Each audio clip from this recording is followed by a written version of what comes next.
क्या शादी करना अपराध हो गया? दोस्तों आज मैं कुछ जजमेंटों पे बात करूंगा जो बहुत ही गंदे जजमेंट रहे हैं। कोर्ट पे टिप्पणी नहीं करना, लेकिन मैं मेरा ओपिनियन बता रहा हूँ। आपका भी जो ओपिनियन है पूरा वीडियो देखने के बाद आप बता सकते हो। हाल ही में एक एमपी हाई कोर्ट का जजमेंट आया था जिसमें आप लोगों ने भी देखा होगा, काफ़ी लोगों ने भी देखा होगा। उसमें क्लियर करता उसमें पत्नी एक आरोप लगाती पति की मेरे साथ मारपीट करता है, भले उसके कोई सबूत कुछ भी नहीं है, ठीक है। कहने से ही कि मेरा पति मेरे साथ मारपीट करता है। कोर्ट ने उनको आदेश देता है कि पत्नी अपनी प्रेमी के साथ रह सकती है, जबकि उसके 2 बच्चे हैं ऑलरेडी से। उस घटना में वो प्रेमी के साथ रह सकती है। तो भैया शादी का मतलब क्या है फिर? क्यों शादी कर रहे हो आप लोग? मतलब शादी करना गुनाह हो चुका, अब तो पूरी तरह से गुनाह है। इसका मतलब ये क्लियर हो चुका है कि भाई शादी करना गुनाह है। प्रेमी के साथ रहना, बच्चे के बाद होना, भैया ये कौन सी संस्कृति है, कौन सा न्यूट्रल लॉ है ये? मतलब जो आपका शादी कोई बाउंडिंग ही नहीं रिश्तों में किसी प्रकार की। जब प्रेमी रखना है, प्रेमी के साथ रहना है, तो उस सिचुएशन में फिर आपको शादी की ज़रूरत ही क्या है? शादी ना करिए फिर तो। भाई शादी करके क्यों अपने आप को अपमानित करा रहे हो? क्यों अपने आप को एक बीमारी पाल रहे हो आप लोग? ना करिए शादी। और होने वाले टाइम में आने के बाद लड़के शादी से डरेंगे, ये सत्य है। जब तक अगर इस कानून में न्यूट्रल कानून नहीं आएगा तब तक लोग शादी नाम से ही डरने लग जाएंगे। ये मेरा सत्य इफेक्टिव है। अगला टॉपिक पे एक और आते हैं कि एक गुजरात हाईकोर्ट का कोई जजमेंट था, अभी एक आया था लेटेस्टिंग। आपने पढ़ा होगा कि नई दुल्हन अब काम वाम नहीं करेगी, अपने कमरे में बैठे रहेगी। क्या बात है भाई? अजीबो गरीबो डिसीजन आ रही है, अजीबो गरीबो, ठीक है। एक हाल ही में मेरे एक दोस्त था, उसके मेंटेनेंस केस बना, आर्मी में पढ़ता था। उसमें आर्मी में जम्मू कश्मीर में है, 2 बच्चे उसके हैं, 13 साल का बच्चा, 11 साल का बच्चा। उसका मेंटेनेंस 35,000 रुपये कोर्ट बांध देता है।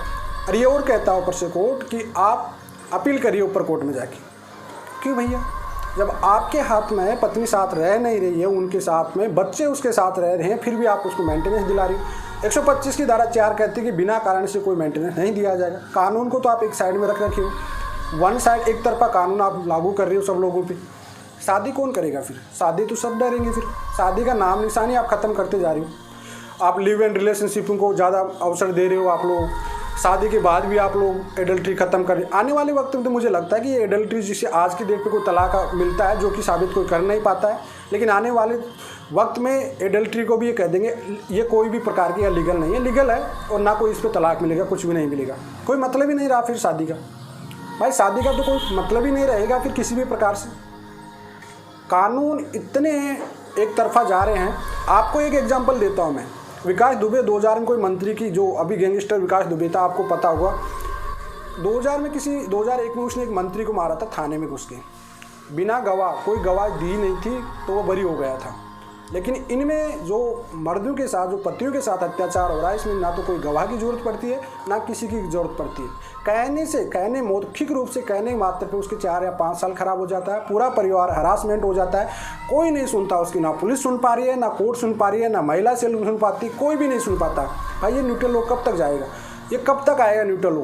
क्यों एक तरफा कानून कब तक रहेगा? ये कब तक मर्दों के साथ अत्याचार? और क्यों नहीं ये लोग, भाई लोग ये चीज़ से क्यों डर रहे हैं कि साहब परिवार की बदनामी तुम्हारी होगी? कब तक तुम लोग ओपन आओगे, खुल के कब तक सामने आओगे भैया? जब तक इसका विरोध आप नहीं करोगे, ना तो कोई पॉलिटिक्स से फ़र्क पड़ रहा है, ना कोई पुलिस के फ़र्क पड़ रहा है, ना कोई वकील के फ़र्क पड़ रहा है। आना आपको है, सतर्क होना आपको है, जागरूक होना आपको है, अवेयरनेस होना आपको सबको है। मेरा काम था कहना, बताना। आपके डिपेंड है कब शेयर करते हो, कितना शेयर करते हो, ये आप पे डिपेंड।